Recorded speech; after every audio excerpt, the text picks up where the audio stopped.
And I just wanted to give a quick introduction to our presenters for this event. We're so glad to have Too Good To Go as one of our green heroes for the Green Campus Challenge.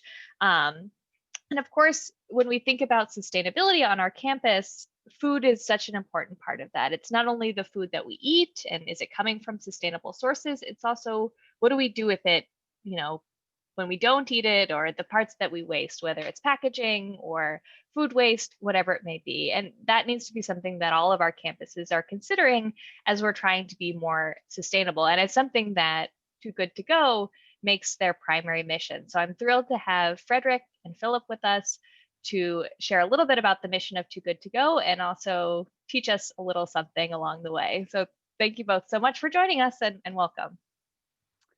Great. Thank you very much, Madeline, and welcome everybody. Really great that you're tuning in. We are live from Copenhagen, one could say. So we're trying a different format. So if things don't work out the way we planned it initially, please excuse us. But we're really trying to get awareness for food waste and really trying to bring to you a little bit what the problem is and really how we as Too Good To Go are also fighting the problem. And so how about we just get started straight away? So I think we'll first talk about it, like the two of us, who we actually are. What Too Good To Go is in specific terms, and also what we're going to start cooking today. So as you can see, we're in a kitchen, or our only built kitchen, and we're going to start cooking something. So that will be also part of this session. And then as Frederick is so kind to be cooking, I'll look into the problem of food waste, really trying to unfold why it is such a big issue, and particularly, as Madeline mentioned, in terms of the whole green economy, sustainable development, etc., why food waste is such a big, important topic. And then secondly, I'll start looking into what each and every one of us can do to actually reduce food waste. So of course, food waste is a massive issue. So some of you might ask, okay, what can I do on a daily basis to do something about it? So we'll go into more detail for that. And then as well, afterwards, we'll look more into the Too Good To Go story specifically, and really also dig down into the different questions that you may have at the end about the app, about food waste in general. So we'll have plenty of time. So feel free to ask your questions in the chat or then afterwards, and we'll have plenty of time for that as well. So let's get started. So I'm Philip. I'm originally from Luxembourg, but now I've been living in Denmark for over 2 years now. I've been part of Too Good To Go for 2 years. And then we have Frederick, who is our chef, but also our key lead in terms of schools and everything that we're doing with schools here in Denmark, who has also joined us last year. So we are really going to take you through Too Good To Go and what food waste is all about. So initially, what I really want you guys to understand, and probably most of you know Too Good To Go. If you know Too Good To Go, you mostly know Too Good To Go as being an app. And really our vision as Too Good To Go is to dream of a planet with no food waste. And in order to achieve this vision is really trying to inspire and empower everyone to fight food waste together.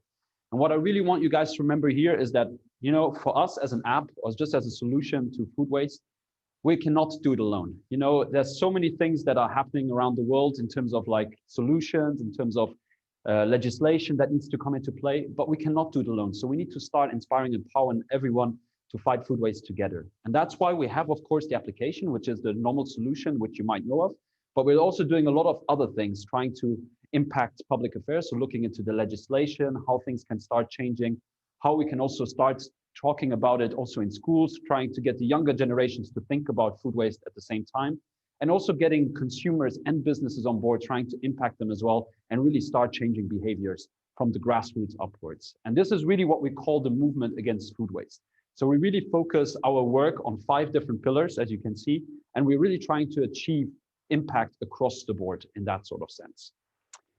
But today, what we really wanted to show you guys as well is how easy actually it is to fight food waste at home at the same time. And this is why we're also cooking something up, and I think Frederick will be the right one to tell you more about that. Please. My name is Frederick, as Phil told you. I'm going to cook for you today, and today we're going to make this is kind of like achieving the finished result. So we have the creamy pasta with broccoli, leek, and a croutons. By doing a dish like this, which can be mixed in all different variations, but today it's these specific vegetables. But by doing the dish like this, we're going to use like stuff like maybe you throw out usually, or you don't get to use it because you don't simply just know why, or some other reason.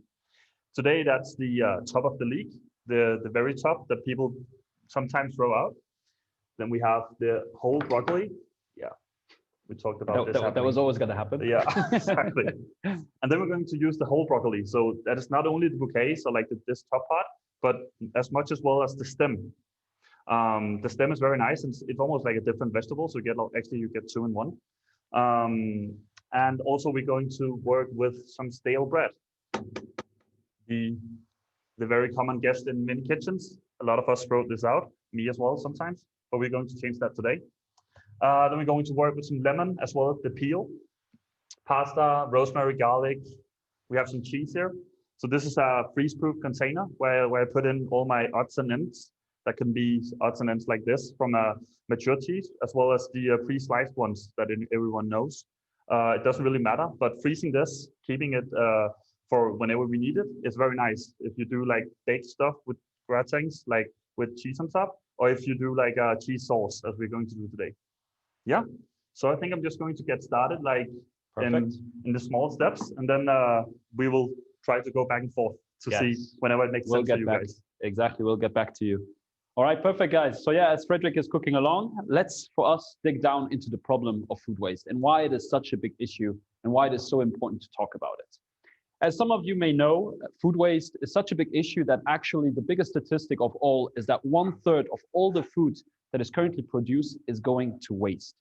That is 33%. So imagine the amount of food that we're currently producing and 1/3 of it going to waste.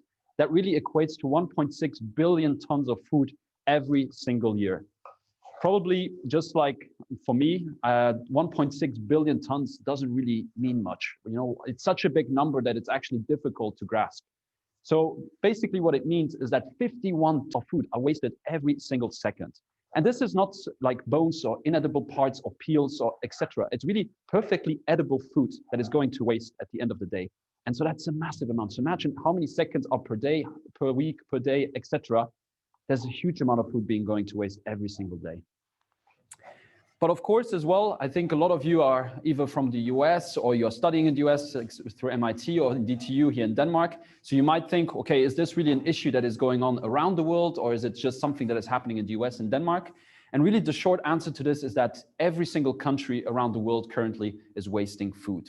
Some are wasting more than others, and this specifically goes for the US and to Australia, who are really the leading ones in terms of wasting food. In the US specifically, 40% of all the food that is being produced is going to waste. And that equates to 63 million tons of food every single year. In Denmark, the awareness has grown already around the subject, so people have become more aware of the issue, and the waste is actually decreasing slightly, and more we can see the impact of legislation kicking in, of people talking about it, so people are starting to take it seriously. But even in Denmark, a lot of food is still going to waste. But when we're wasting food, what is really important to understand is, of course, the food in itself, but also the resources within. So when we're wasting food, we're also wasting the resources, such as water, the energy, all the electricity that was needed to even cool this food, all the fuel that was needed to transport it from A to B. All these kind of resources are actually embedded in the food. So by us throwing it away at home, such as, for example, if I would throw away this lemon, it wouldn't just be this lemon, but it would be all the resources within that took it all the way to this kitchen. And I think that's really important to understand. It's not just the produce in itself, but it's everything that was embedded within it and that we actually trying to prevent from going to waste at the same time. And the biggest problem out of all of this, and that is a sad story that still continues around the world, is that a lot of this food ends up going on landfill. Perfectly edible food, such as these carrots, for example, just because they don't have the right shape or they don't look perfect or we didn't store them properly. Many different reasons why a lot of this food is going to waste, but the vast majority of it actually ends up on landfills. And landfills it's really a despicable place. It's a horrible scenario for all of this beautiful food to end up to. And it is actually a leading cause of climate change as well, because when food decomposes, all of this methane rises up into the atmosphere, and it is actually so much more potent than carbon dioxide, so much more dangerous than carbon dioxide, and it leads to the climate crisis in many different ways. And so it is really the horrible end of such a long supply chain of all this food that goes all the way into the end, and then often it ends up going on landfill. But what is really interesting as well is that reducing food waste is actually the biggest opportunity to tackle the three greatest challenges of our time. Now you might ask, okay, what are actually the three biggest challenges of our time? And the way I see it is really, of course, The first one being climate change. Climate change in itself, we can see emissions are continuing to rise around the world. We have greenhouse gas emissions across the world, but also in terms of the amount of energy that is currently using. We're trying to look at wind energy, solar energy. So we're trying to look for solutions to actually adapt and to mitigate to climate change. And the food system plays actually a massive role in this because the vast majority of greenhouse gas emissions come from the food system itself. The second challenge of this is that we are on a finite planet. That means that we only have pretty much this planet to actually live all of us together. At the moment, we are 7 billion people, but we also have 800 million people who are going to bed hungry. And by 2050, we're going to be over 10 billion people. So now the question arises is how are we ever going to feed that many people whilst also giving food to the ones that are hungry right now? So it's all about building the sustainable circular food system at the end of the day. And by reducing food waste, that is a massive important issue at the same time. The third challenge in itself is looking at the natural degradation. Of course, many of you know we're in the middle of a water crisis. We have seen that we're in the middle of the 6 max extinction as well. As we're continuing to cut down forests, and deforestation is a massive problem, we are also driving a lot of animals to extinction. And we are seeing this everywhere. It's not just the Amazon, and you might have seen last year or the year before, but you see it across the world that we are really altering the very foundations of our planet at a drastic scale. And all of these different things combined are actually, a lot of them are down to how we handle our food system. And the amazing part about reducing food waste is that once we start reducing food waste, we can really tackle all these different challenges at the same time. And that is really something extremely encouraging and which definitely helps me to get out of bed in the morning. But what is extremely cool about this as well is that it's not just something that is taken out of thin air. It has actually been proven by researchers, practitioners, scientists who have put together all the best solutions against climate change. They developed a book which was called the Project Drawdown. Some of you might have heard of it. And this is where they tried to look at all the different solutions and try to rank them one after the next and to see, okay, what is actually the potential of reducing greenhouse gas emissions and what are the best solutions to do so? And you would guess it, the #1 solution out of all of this is reducing food waste. So before changing your diets, before changing to wind energy or solar energy or looking at electric cars, the best thing one can do is reducing food waste. And I think that is extremely encouraging at the same time, because for us as individuals, it might be very difficult to get a windmill into your garden, for example, or to buy an electric car from one moment to the next. But what we all can do is really starting to changing our behavior and becoming more aware of what food waste is and what we can do about it. So that brings me to what can we actually do about it? You know, we know the problem. We know there's a lot of different reasons out there of why food is going to waste, but what can we as individuals do? And unfortunately, there's not such simple answers in terms of all these different solutions that exist yet. When it comes to the lower income countries, a lot of food is being wasted at the very start of the supply chain. So you have to imagine all of these countries which often don't have the right infrastructure, they don't have the right amount of refrigeration, for example, or they don't have the right transportation in place. A lot of food is going to waste at the very start, so close to the farm, just because of that. While in developed nations or in westernized nations, a lot of it actually is wasted at the very end of the supply chain because we already invested so much money in all the start of the supply chain. We have the practices, we have everything in place, but we're wasting it because we have the wrong behaviors and the wrong habits, and we no longer value food in the same way we have done before. And this is why I think this is a staggering statistic in itself, is that over half of all the food that is being wasted in Europe is wasted at home. So 53% of all food that is being wasted in Europe across the supply chain is wasted in our very own kitchens. And in the US, this is no different. It's 43%. So also the vast majority of food also being wasted at the very end of it. And now you might ask yourself, okay, what are actually the main reasons for doing so? You know, why are we losing this respect for food, or why are we actually wasting it at home? And to be honest, the way I try to see it is that really it comes down to the 3 A's. And the 3 A's is both abundance. So #1 is abundance. So what does abundance mean? It means that nowadays we have become so accustomed to always have full shelves, to always have as much food as we need.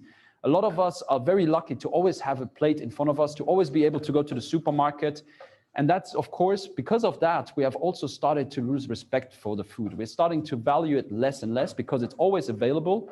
And of course, that basically causes us to waste a lot of it at the same time.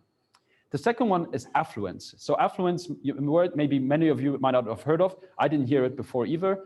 But affluence really means is that how much money or how much do we actually have in terms of income, or how much can I spend on something? And we have seen that as society becomes richer and richer and we become more affluent as society, we're spending less and less money on food. And because we're spending less and less money on food and food is becoming cheaper, it is so much easier to just throw food away than anything else. I just give you one example. If you go to the supermarket and you buy a bag of potatoes, it might cost, let's say, $2 or €2. You know, and one potato might be bad. It's so often much easier to just throw away the whole bag just to be 100% sure and buy a new one just because it is €2. It's peanuts at the end of the day. And that is kind of the problem behind it, because we only just look at the monetary value and we don't really value actually the resources that have gone into it at the same time. And the third reason behind it, and I think for me that's probably the most important one, is association, or better said, the disassociation from where food is coming from. You know, back in the day, you know, you used to go to the farm, you knew the farmer where all your food is coming from. You know, most of the time we would eat locally, etc., but that is long gone. The food system is so global that we are now having avocados from Mexico, lemons from Chile, we have mangoes from Brazil, and all this food is coming across the world via a massive supply chain, and it takes a very long time, it takes a lot of people, a lot of energy, but it also dislinks us from the very foundation, or from the very source of where food is coming from. And because we no longer know that person, that farmer, and we no longer see them in the eye, we no longer see the sweat and the energy that goes into it, we also are prone to waste more of it at the same time. And I think this link and this dissociation where food is coming from really makes us lose the respect for food. And so now really going down to what can each and every one of us, as we are in our kitchens, as we are at home, we deal with food every single day, we have to eat 3 times a day. So what do we do, and what is currently going wrong to actually a lot of food being wasted? The first reason, of course, is that often it is the case, and I'm sure I've been part of this as well, is that you just want to go to the supermarket, you want to buy something for dinner. Oh, you have forgotten now what is in the fridge. I didn't look before going to the shop whether I need this or I don't need it. And I'll just buy a new butter, for example. But actually there was still half a butter left. So of course that half butter is probably going to end up going to waste because I have way too much butter. So just because we're not planning ahead, we're not looking at our inventory before we actually go to the shopping mall and write down exactly what we need, a lot of food ends up going to waste. The second reason, and this is really a reason why a lot of food is ending up in the bin across the whole supply chain, so across all the different stages where food travels, is because we have become so accustomed as consumers that a carrot needs to be perfectly straight. It needs to have exactly the same size as every single one of them.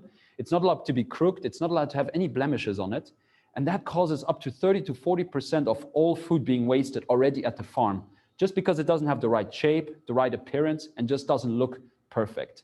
So if we as consumers start changing our perception that a tomato doesn't have to be perfectly red, that a carrot doesn't have to be completely straight, that it could be crooked as well, we can also do a massive impact in reducing food waste. Then another one, of course, is also technology. So a lot of things that we can do as well is that we can use blenders, we can use smart fridges, we can also identify through apps out there that are actually identifying when food goes bad to keep track of all these different things. And also how we can store food properly. Like Fredrik said earlier, you know, Tupperwares, for example, is an important aspect as well, looking how you store everything in the fridge and in the freezer as well. So those are all the different things that are important to keep in mind. And I think one thing which we are really focusing on when it comes to Too Good To Go is really looking at the date labeling at the same time, because date labeling in itself leads to a massive amount of food being wasted at home. So just to give you one example, Fredrik, do we have anything like a packaging or something like that? Maybe just, yeah. So here, for example, the pasta. Pasta is a good example. So pasta, what they have is a best before date. A best before date basically means that it's a date that is set often by the producer or by the manufacturer to say that this is the date that it will ultimately have the ultimate quality. So it's just a pure indication of about food quality. It has nothing to do with food safety. So they basically put a date on here just as an indication. But the problem is that a lot of us consumers now see this date as being the date where everything basically stops. So once this date hits, a lot of us think, okay, this pasta is no longer good, we have to throw it away. But instead of that, it's important that we start using our senses, and more particularly that we look at it, we smell it, we taste it. With pasta, sometimes this is difficult, but pasta is it's like that you can keep that for years. It's not gonna go bad. But just to give you one example with yogurts, yogurts is a perfect example of this, that 50% of all the yogurts that are thrown away nowadays are just thrown away with their top on top still. Just because we rely on the date, people no longer even open the yogurt anymore or smell it or taste it. They just completely rely on the date that is noted on it. And that is a massive problem.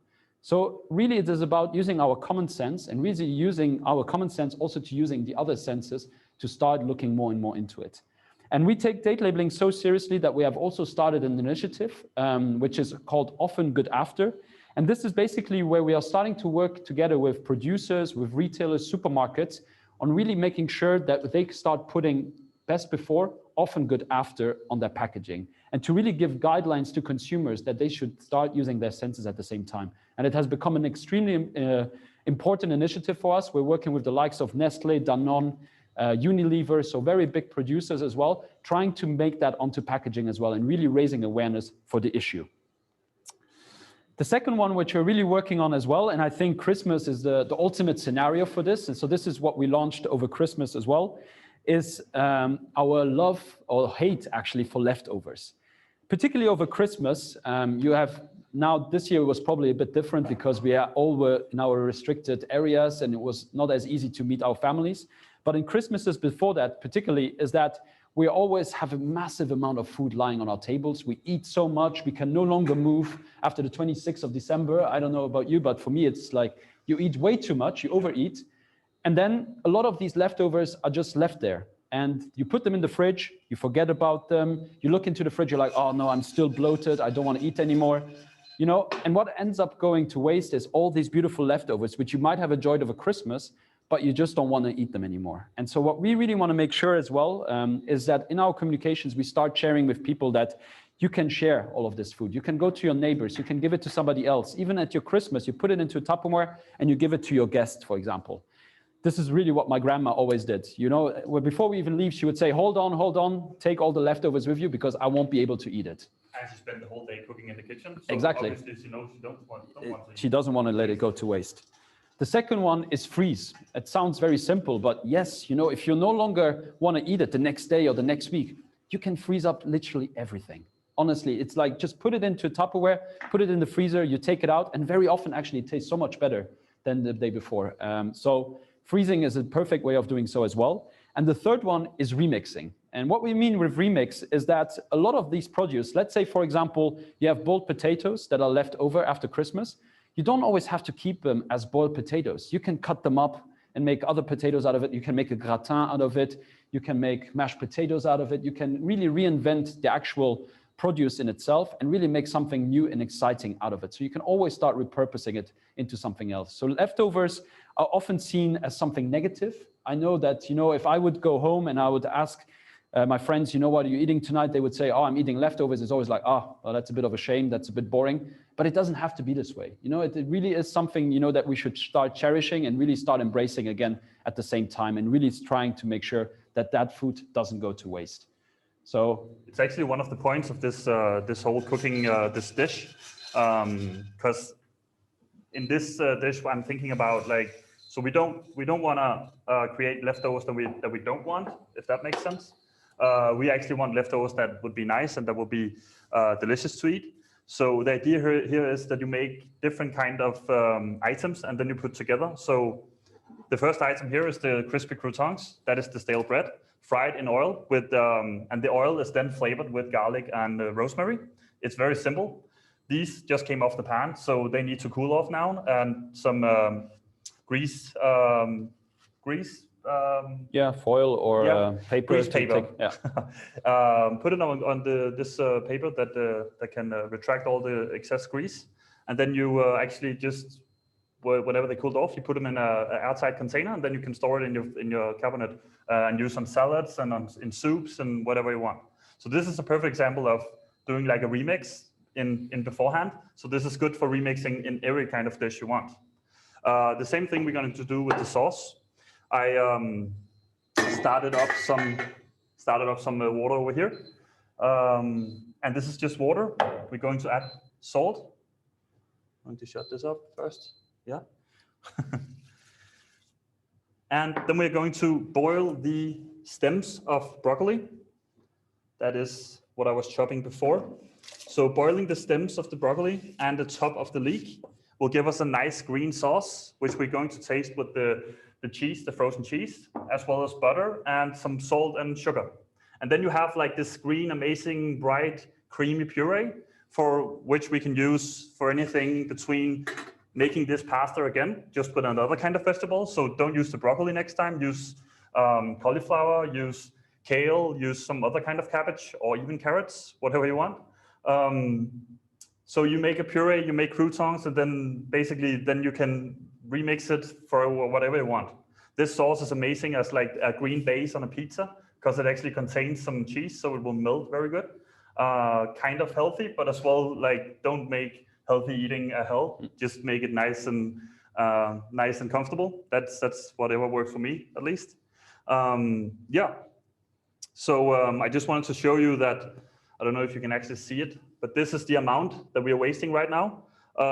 Wasting. I wouldn't say this is something that you eat, but this is just the very final slice of this broccoli stem, which is dry and a little bit difficult boring. to digest as well. Yeah, difficult to digest. Yeah. So cut the very thinnest slice you can, cut it off.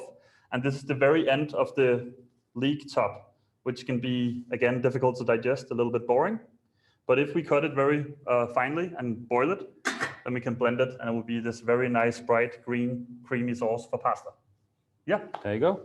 And that's the amazing thing about cooking. It really can become this ultimate experiment where you can try different things, remix it, try different things that you have used before and putting them all together in a new experiment. And I think that's where you can become extremely creative in the different things that you can do. And just so many options are in front of you. So I think now we spoke a little bit about food waste and what we can each of us do. And I think what we created with Too Good To Go is really trying to empower people as well to take action every single day and to fight food waste as much as possible and to really also become this food waste warrior, as we call them. And so now I want to talk to you a little bit more about Too Good To Go and our story and where we come from and where we want to go in the future. So essentially, it all started over 4.5, almost 5 years ago now, where 5 of our founders sat together in a hotel buffet, in a restaurant buffet, and they saw all the food being wasted at the end of the day. You know, usually they come with racks and they put everything in it, and because of hygiene reasons, a lot of that food can no longer come back into the kitchen. That's the problem with buffets.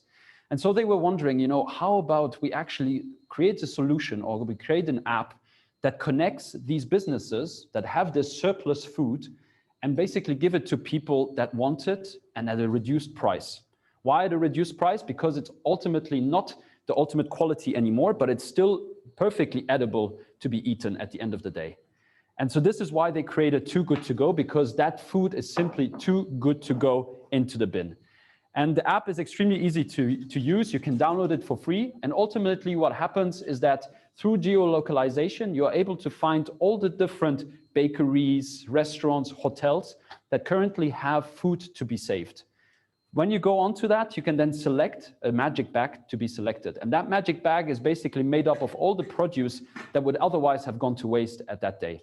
So let's say, for example, when you go to a bakery, of course, you're not going to get sushi, but instead you might get pastries, you might get bread, etc.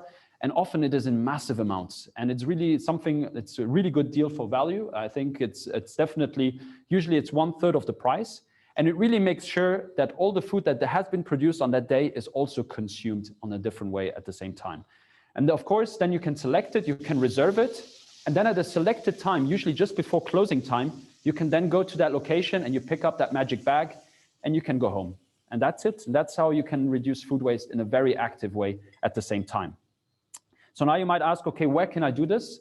We are really partnering with a lot of different food services across the board. So of course, bakeries is a massive amount, restaurants, hotels, and also supermarkets are doing more and more with us as well. But we have also started expanding into canteens. And I think this is also something for you guys to consider, you know, even within your school canteens, that Too Good To Go could also be an alternative for that as well. We're starting to work with Sodexo, with ISS here in Denmark at the same time as well. So we have a lot of partners starting to look into us as well to also see how can we help to reduce food waste on buffets in canteens specifically as well, whether it's on campus, in businesses, etc. So now we are the world's largest B2C marketplace. We're a marketplace because it connects both the businesses that have too much food and the consumers that want to look for a good deal and also want to make sure that they also want to start saving meals at the same time. And we have grown into a really big company, to be honest. When I joined 2 years ago, we were almost 210. Now we're almost 800 people. It's absolutely fascinating how quickly we are growing. We are now in 15 countries around the world, 14 solely in Europe. And since September, now we have also launched in the US, and we have our office in New York, and we're also operating in Boston. And we're actually expanding, and the news will come out very soon as well of all the different places we'll expand this year as well. So stay tuned for that. But we have some very big plans as well to expand even further into other areas, into other countries. So since we started, we have saved over 58 million meals. So that's a massive amount of meals that have gone to be saved. And we have 31 million people using our application and that have registered using our application. And overall, we have over 68,000 partners that are working with us on a daily basis to make sure that we have enough food also to go, that doesn't go to waste. One thing I want to talk to you about as well, and I think that is something which definitely came due to the Corona pandemic, because you might ask yourself, you know, what was the impact for us as Too Good To Go during the Corona pandemic at the same time? And of course, we cannot hide it. Of course, it's a massive impact, just like for many other different businesses that have to deal with food or that have to deal with hospitality or food services, is that, of course, it definitely got a dip in terms of that. But we also really reinvented ourselves at the same time. Because one example that I want to show you is that in the Netherlands and in Belgium specifically, there were a lot of farmers who could no longer sell their potatoes, for example, to food services or to cinemas, etc., because those were basically shut. So all those potatoes were no longer demanded. And so what ended up being the case was that a lot of these potatoes were just rotting on the farm and they were not being able to be sold. And so we basically started reaching out to these farmers. We tried to look, okay, what can we do about this? And together with other partners, with logistic provider, with volunteers, etc., within a week, we were able to organize a truck that would go to the farm and actually pick up a huge amount of potatoes and dump them in the middle of Amsterdam.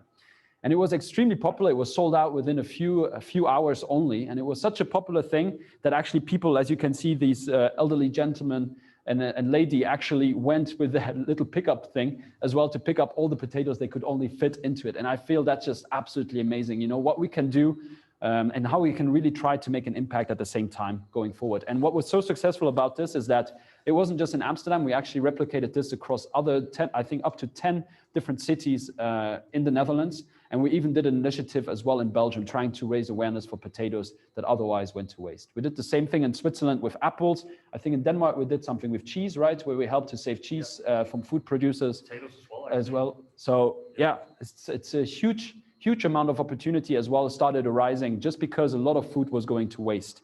And because of the Corona pandemic, of course, you could also question yourself, okay, what did that actually do to food waste in general?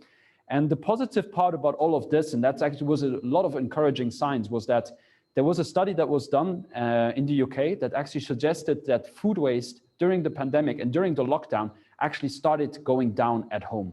Why is that? Well, simply because we have started respecting food more. We no longer wanted to go to the supermarket every single day because, you know, we didn't really want to go out. First of all, sometimes we were not even allowed. So we had to find ways to better store our food, to make sure to use everything in the fridge, to make the most of it and to not let anything go to waste. And again, so it really shows that if we come to certain situations, we can actually change our behaviors. And it really is about changing habits and changing our perception of food in general.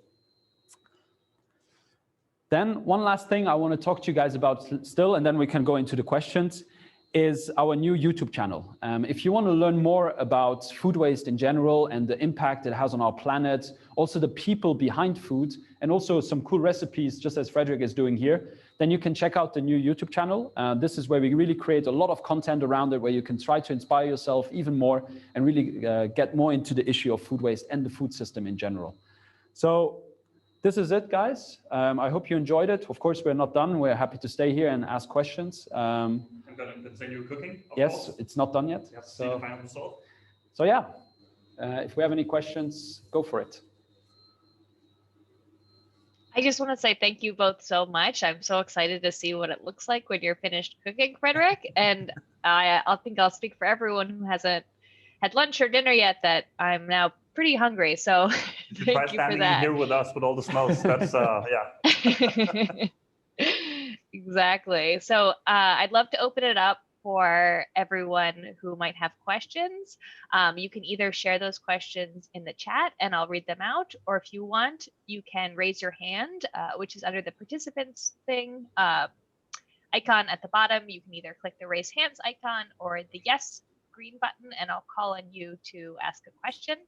But I'd like to just kick us off with a question that we received in the RSVP, which is, how do you work with companies? How do you find new companies to work with for Too Good To Go, and sort of what brings them to want to work with you? That's of course a good question.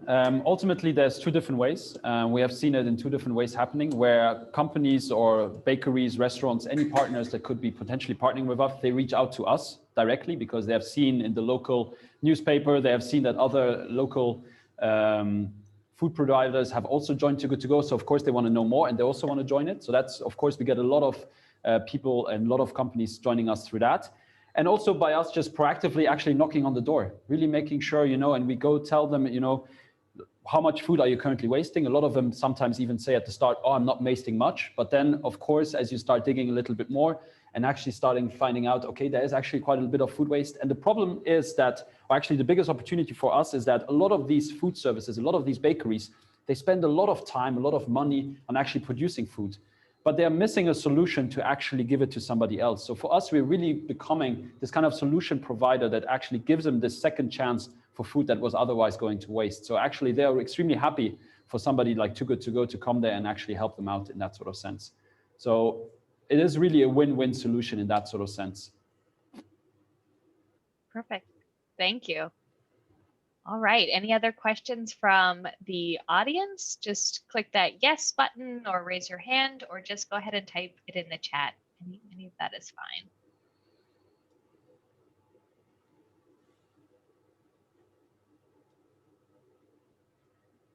Hello, this is Sean. Thank you for your wonderful presentation. I was just wondering if you have ever thought about partnering with fashion companies to turn food waste into garment products. It's a good point, Sean. It's definitely something very up and coming. So it's a lot of, as you said, a lot of startups, a lot of fashion brands are actually starting to look into it. I think Adidas announced it a couple of weeks ago as well, that they want to do something on food and food waste and etc. At the moment, we haven't looked at it properly yet because we have our hands full with what we want to achieve for now. But we're definitely not excluding it. And we are looking at all the different ways of how we can reduce food waste further. To give you one example here, actually, which you might not know of straight away, is that all our posters, for example, and all the documentation which we give out, for example, to our partners, etc., is all made from paper that actually is biodegradable and actually from food waste. So there's actually some companies who are providing that as well. So we're really making sure to actually support those as well and to get that into it as well. Just to give you one example, but fashion, 100% not yet, but that the big emphasis on not yet, but who knows? All right, thank you.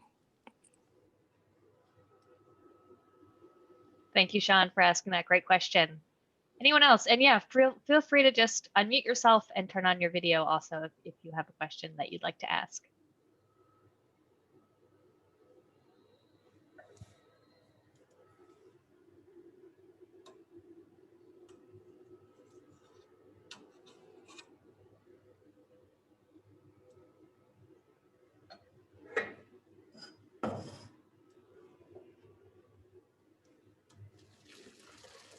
Sorry for the delay. I just had to move myself away from the from the living room. So I know from my own experience as a student that a lot of students are using this. How are you doing with like making, I would say, older people or other segments using your app? Yes, you're right. Definitely there's a lot of students using it, particularly because they get a good deal for food on the same time. And also because the younger generation is definitely more savvy for the issue as well. So of course they want to do something good for the planet in that sort of sense. But actually, to be honest with you, we have already seen quite a few elderly people or like higher generations, I would say, using it, particularly when it comes to families, where we can really see that they are starting to use it as well at the same time.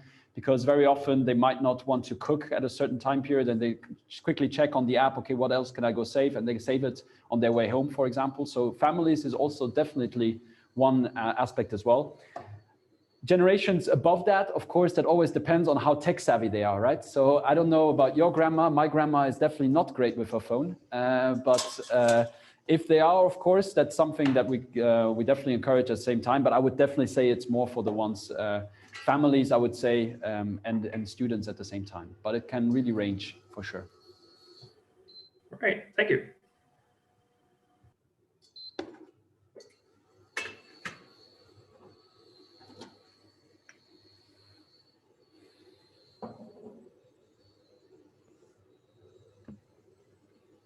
I guess my question is, as I don't know about the European market, but in the US, there's a lot of food banks. Do you partner with those kind of opportunities as well, especially in like harder times with COVID right now? Yes, so food banks are extremely important because, of course, there's a lot of food insecurity across Europe, but also still in the US. The US has a massive problem in terms of that. So we definitely take that very seriously. We don't want to take food away from food banks. And so we partner with them as much as possible across the different countries.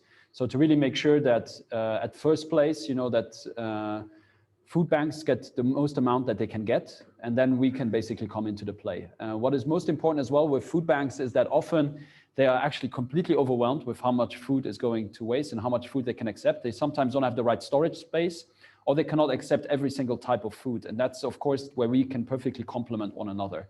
But we have seen a lot of different countries where we're already starting proper partnerships with food banks. So definitely we're doing so. In Denmark as well, we did this at first. And now we did it in the other countries as well, is where we give a donation, for example, the donation button within our app as well, where you can start donating to food banks at the same time as well. So this is also something that we're testing and trying to do even more going forward. A very good question. Thanks. Thank you, Bridget. We've had a couple of questions come in the chat, so I'll go ahead and start with those. Question from Soren. Do you have an option for farmers yet, or is it only stores? I know they wouldn't get as much foot traffic, but some might drive by, or was this a partnership you had especially for the COVID times? Yeah, it's a very good point. So COVID times, as I mentioned, you know, with the farmers, for example, in the Netherlands, it was definitely something that we tried. I think the biggest issue with farms is, of course, and it was briefly mentioned by you just in the question now, is that they are outside of the city. We're a very local app, and we want basically we kind of force people to go out and take the bags. So we're not a delivery service, so people actually have to go to the place. And a lot of people don't want to go out to the farm and actually save food at the farm all the way at the out of it. So it depends really on location. Of course, some cities are a bit smaller, and then the farm is closer. But that's where we see the biggest problem so far being. We tested it out a few times. But at the moment, it's not our top priority because there's still so much food that needs to be saved in supermarkets. There's a lot still going on there in restaurants, etc. So we really put our focus more towards the end of the supply chain. But that doesn't mean we completely neglect it or we don't want to see it in the future. But for now, we definitely focus on that area. I'm just going to make a bit of noise.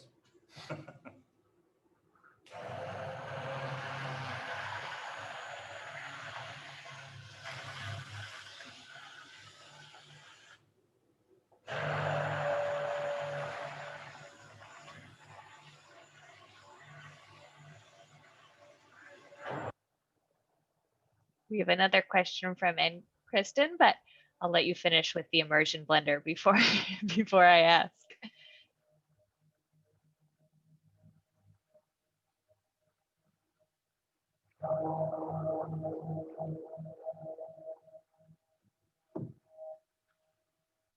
All right. Sorry. Now I can hear you, Madeline.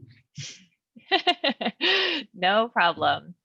So another question, did you have any struggles with regulations concerning food safety? And then a follow-up question, how did you establish a community around your idea so that people knew about this option of buying leftovers? So the first part of the question, of course, with food safety, we don't handle the food. So the food safety is really in the hands of the supplier, so part of the restaurant and of the bakery, for example. So we cannot really be the ones responsible if anything would ever go wrong. Of course, we definitely don't want anybody to get food poisoning, etc. And really make sure to talk to our partners that only edible and still of good quality food ends up going into the bag, and that always have like 99.9% of the time that does happen. Of course, there's sometimes maybe occasions where this couldn't happen, but by far this is definitely the case.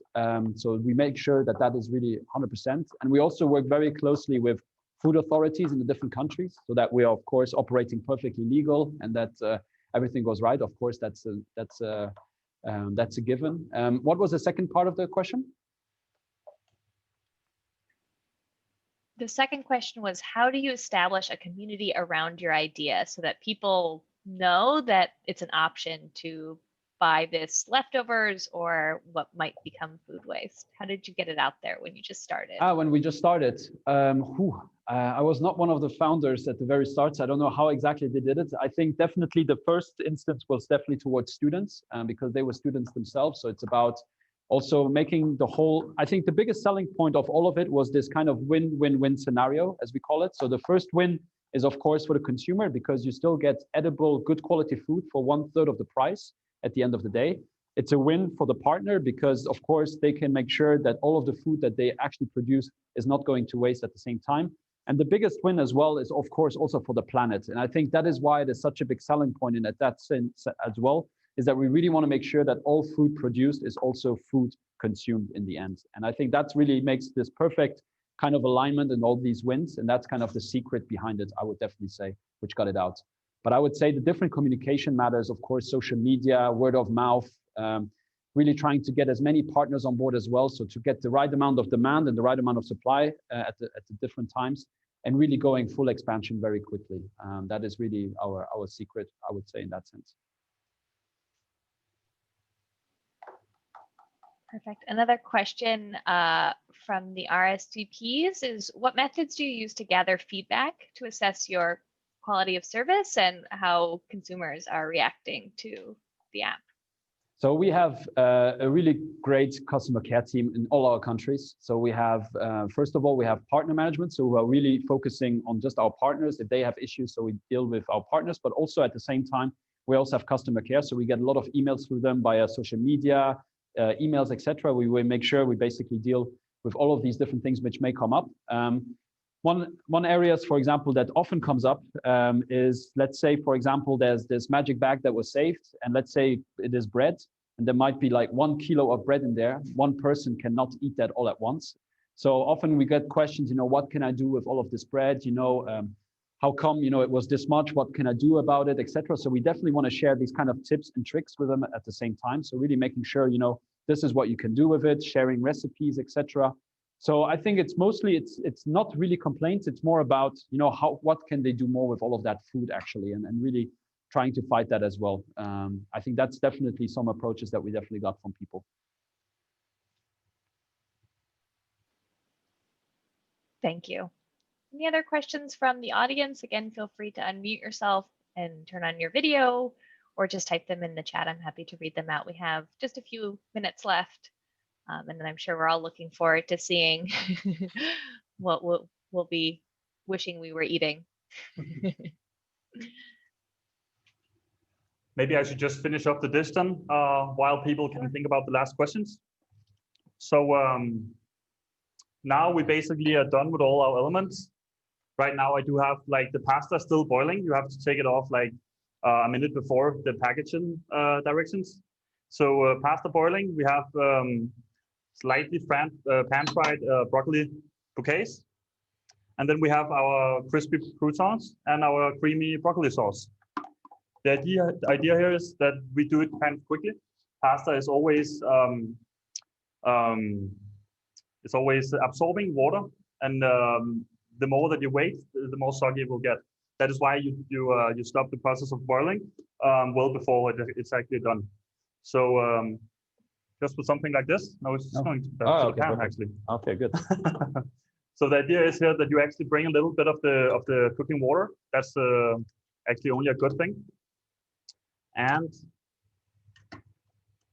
that will help out. The starch in the cooking water will help out making the sauce even more creamy. And it's always nice to have on the side this cooking water, because it's going to be able to help us to loosen up the dish, to make it more delicious. So I can turn off the pasta water now. And now we're only working in this pan. So I have the pasta and the broccoli bouquets, and I'm going to add the sauce. You can always add more, so you can start off here. And then just move the pan around. You can use a spoon if you're not comfortable enough, but I like to do like a toss, because that will help it get together like this. And then it's very important, as we talked about, using the senses. So you have to taste every time you cook. Otherwise, you won't know what you're serving, and that's not a good thing. That's number one thing you learn at the chef school, but this should be stable in every kitchen. So taste the food all the time. This is actually quite well seasoned. I think I need some more lemon. So I'm just gonna give it a squeeze more of this. Okay. So this is about done now. So let's plate it up. Gonna start off with pasta, obviously. I'm going to turn this one off. I hope these haven't been too annoying during this whole presentation, because I've been thinking a lot about it, but I hope it's okay. So, Any questions in the meantime, Madeline? Yes, we did get a couple of questions we can ask in the meantime. The first is, how do you make money as a company? Is it stores, restaurants paying for a subscription model to be part of Too Good To Go, since the app is free for the users? You might have mentioned this in the past, but just as a refresher. Yes. So all our partners, they pay a monthly fee to be on the application itself. So that's basically because, of course, it is kind of a free advertising. At the same time, if you're on the app, people can see where you're localized. So often, you know, when I check out the app, for example, I know straight away, oh, there's a new bakery here, or there's a new restaurant which I might not be known about. So of course, that is a big selling point for a new partner joining. And we take a very, very small commission as well per each meal as well that is being sold. So that is how we make money. Thank you. And one more question. How hard or easy is it to get the technical part developed? Do you have a big IT infrastructure, or how much staff do you need to run a company like this? We are almost 50 people, I think, now in our tech team. So it's absolutely a massive team, ranging from backend to front end, UI, design, product design, etc. So it's a very, very big team, but it's all in-house, and it's all led from our global offices here in Denmark. So we have certain departments which are only from global, and then we have very specific ones, such as, for example, as mentioned earlier, you know, customer care, our sales people, for example, all our marketeers. They're all very localized, but for the tech, for example, in our operations, it's more on a global level, and they're all located here in Copenhagen. Perfect. Thank you. And now I know we're all dying to see what's in the bowl. So yeah, we finished. It's there you go, Phil. Thank you very much. The pasta's done. We mixed it with the sauce and do it in the pan. If you do it this way, then you're going to have like the croutons, hide them back in the cabinet, not in the back, but just hide it in the cabinet, not in the freezer. You're always going to use these in soups or in like pastas like this, or salads even. So this is an element of itself. Then you have this sauce. It could have been more creamy, but you can always cook it through and it will be more creamy. Put this in an airtight container, put it even in the freezer, but as well just in the fridge. And you can use this, as I said, like for a leavening agent, for soups, for another pasta dish with another vegetable, or you can use it on top of a pizza. So by doing this, it's an easy way to remixing into new dishes. So you're kind of cooking clever. So not only buying like specific vegetables that you know is very, very diverse, like broccoli, but cauliflower could do the same. all kales or all cabbages could actually do the same, as well as root vegetables. And leek, bean, and onion, you can substitute this with any other onion you would like. And then just a good idea to have like a basic of herbs. These are fresh, but it might as well have been dried herbs. So creamy pasta with cheese, crispy croutons with garlic and rosemary, topped with some more cheese from the freezer bowl, and some basil and the croutons. And it's absolutely delicious. Yeah. I hope also you have some food cooking somewhere. Well, I just want to say, since we're pretty much out of time, thank you both so much for the illuminating workshop. I really have enjoyed learning more about what Too Good To Go does.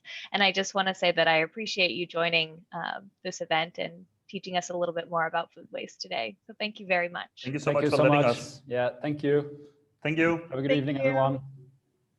Bye. Bye-bye.